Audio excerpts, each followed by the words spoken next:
तो चलिए स्टूडेंट्स, इस वाले वीडियो में हम एक और पेपर का डिस्कशन करेंगे। तो हम इसमें भी स्टार्टिंग सीडीपी सेक्शन से करेंगे, जिसमें इस वीडियो में स्टार्टिंग के 15 क्वेश्चंस करेंगे, फिर इसके पार्ट 2 में नेक्स्ट 15 क्वेश्चंस। तो ये वीडियो बहुत बेनिफिशियल होने वाली है जो लोग लास्ट मिनट स्टडी करते हैं उन बच्चों के लिए, तो इसको देखना ना भूलें। तो चलिए स्टार्ट करते हैं। तो सबसे पहले हम क्वेश्चन नंबर देखेंगे, क्वेश्चन नंबर 1। पहला क्वेश्चन क्या कहता है? डिस्ग्राफिया क्या है? ये एक बीमारी है। किस तरीके की बीमारी है? It is a neurological disorder characterised by trouble in forming letters and shape. ये एक ऐसी बीमारी है, एक तंत्रिकीय विकार है जिसकी विशेषता अक्षरों और आकारों को बनाने में कठिनाई है। ठीक है, तो ये इसका आंसर हो गया। तो क्वेश्चन नंबर 1 का आंसर हुआ आंसर 3। चलिए नेक्स्ट क्वेश्चन करते हैं, क्वेश्चन नंबर 2। क्वेश्चन नंबर 2 क्या कहता है? The approach to educating gifted children which moves them through curriculum at an unusually rapid pace is known as। प्रतिभावान बच्चों को शिक्षित करने का उपागम जो उन्हें असामान्य रूप से तीव्र गति से पाठ्य चर्चा के माध्यम से आगे बढ़ाता है, क्या कहलाता है? तो इसका जो आंसर होगा वो क्या होगा? एक्सेलरेशन। क्या कहलाता है वो? त्वरण, गतिवर्धन।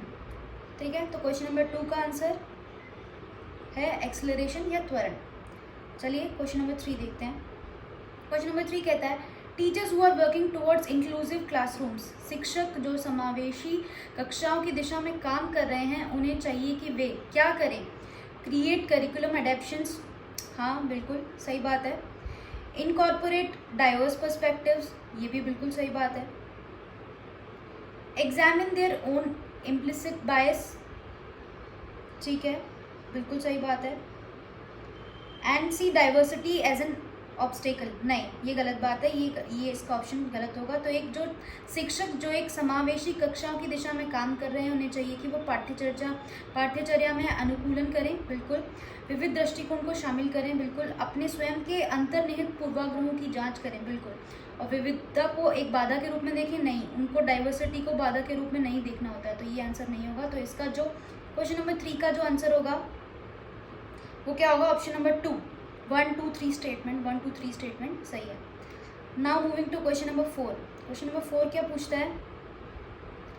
While dash agencies of socialisation are predominantly important in infancy, dash agencies of socialisation also become important in early childhood. मतलब शैशवावस्था में समाजीकरण की डैश संस्थाएं प्रमुख रूप से महत्वपूर्ण हैं, जबकि प्रारंभिक बाल्यावस्था में समाजीकरण की डैश संस्थाएं भी महत्वपूर्ण हो जाती हैं। तो इसका जो आंसर होगा वो क्या होगा? इसका आंसर होगा प्राइमरी एंड सेकेंडरी। तो शैशवावस्था में समाजीकरण की प्राथमिक संस्थाएं प्रमुख रूप से महत्वपूर्ण हैं, जबकि प्रारंभिक बाल्यावस्था में समाजीकरण की माध्यमिक संस्थाएं भी महत्वपूर्ण हो जाती हैं। ये इसका आंसर होता है। तो ऑप्शन क्वेश्चन नंबर 4 का option number 2 is the correct answer. Now moving to question number 5। Lev विगोत्स्की के अनुसार क्या है? अकॉर्डिंग टू लेव विगोत्स्की जो ये कहते हैं वो क्या कहते हैं कि भाषा विकास संज्ञानात्मक विकास को सुगम बनाता है। Language development facilitates cognitive development. तो इसका जो 5th क्वेश्चन का जो आंसर होगा वो क्या होगा? Language development facilitates cognitive development. चलिए क्वेश्चन नंबर 6 देखते हैं। At which level of Lawrence Kohlberg moral reasoning do children typically believe that people should live up to the expectations of the society and behave in good ways? उनके कौन से level में ये कहा जाता है? तो लॉरेंस कोलबर्ग के नैतिक तर्क के किस स्तर पर बच्चे आमतौर पर मानते हैं कि लोगों को समाज की अपेक्षाओं पर खरा उतरना चाहिए और अच्छे तरीक़ों से व्यवहार करना चाहिए? तो उनके अलग अलग लेवल्स हैं। तो इसका जो करेक्ट आंसर होगा वो होगा कन्वेंशनल लेवल, मतलब पारंपरिक स्तर।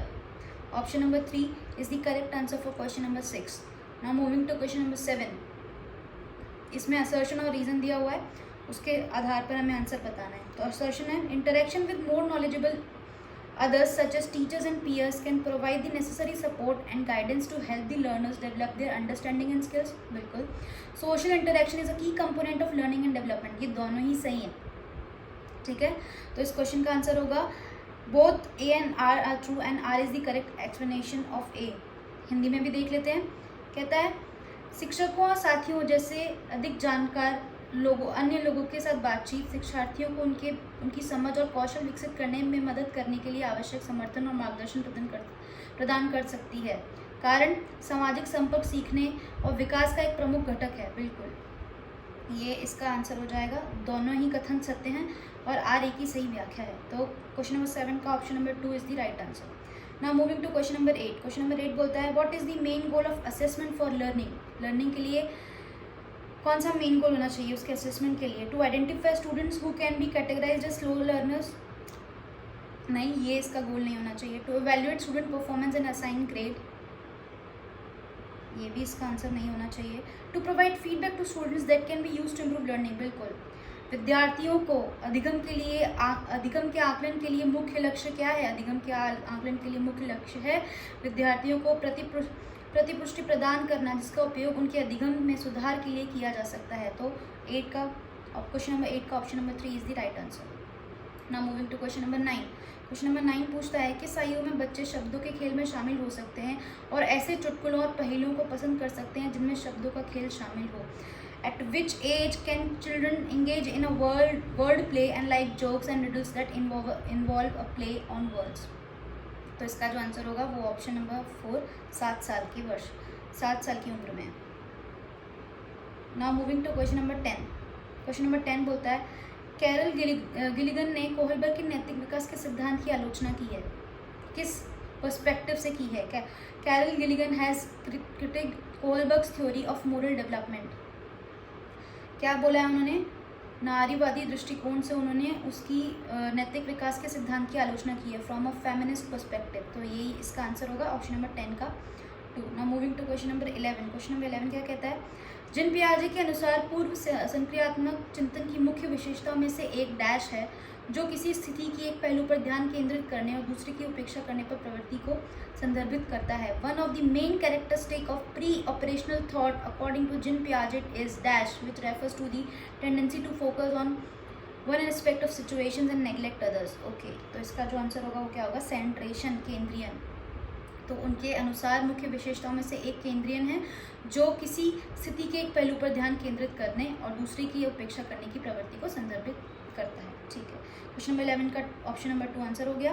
Now moving to question number 12। Question number 12 कहता है in early childhood growth dash and thinking is dash while in middle childhood growth dash and thinking is fast. जो भी है, तो इसका प्रारंभिक बाल्यावस्था में वृद्धि कैसी होती है? स्थिर है, धीमी है, स्थिर है, कैसी है? और सोच डैश है, जबकि मध्य बाल्यावस्था में वृद्धि और सोच डैश है। तो इसका जो करेक्ट आंसर होगा वो क्या होगा? In early childhood, growth is steady, okay, and thinking is somewhat egocentric, okay. While in middle childhood, growth slows and thinking is logical. ये इसका करेक्ट आंसर होगा। प्रारंभिक बाल्यावस्था में वृद्धि स्थिर है और सोच कुछ हद तक आत्मकेंद्रित है, जबकि मध्य बाल्यावस्था में वृद्धि धीमी है और सोच तार्किक है। क्वेश्चन नंबर 12 का option number 2 is the correct answer. Which of the following is a gross motor skill? निम्नलिखित में से कौन सा स्थूल गतिक कौशल है? तो बताइए कौन सा होगा? इसका जो आंसर होगा वो होगा स्विमिंग, तैरना। गतिक कौशल तैरना, ठीक है, जिसमें आप अपने पार्ट्स का मूवमेंट कर रहे हैं, motor skills. Next question number 14, second last question of this video.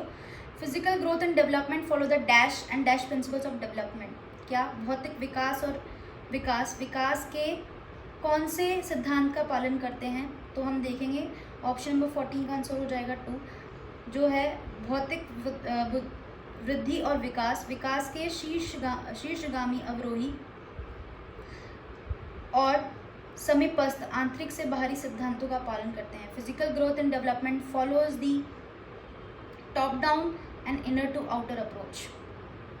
ठीक है, क्वेश्चन नंबर 14 का option number 2। Now moving to last question, question number 15। According Howard Gardner के अनुसार एक दर्शन शास्त्री के पास डैश प्रकार की बुद्धि और मूर्तिकार के पास डैश प्रकार की बुद्धि की मात्रा अधिक होती है।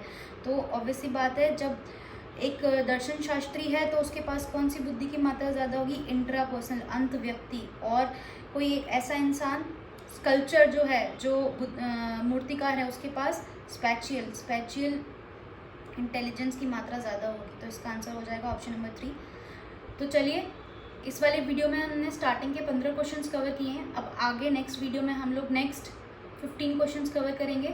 तो stay tune for another video. अगर आपको मेरा चैनल अच्छा लगे तो प्लीज़ सब्सक्राइब करना ना भूलें। ऐसी वीडियोस आपको आने वाले टाइम में मिलती रहेंगी जो आपके लिए बहुत हेल्पफुल होंगी। Please do subscribe my channel, share and like. Thank you.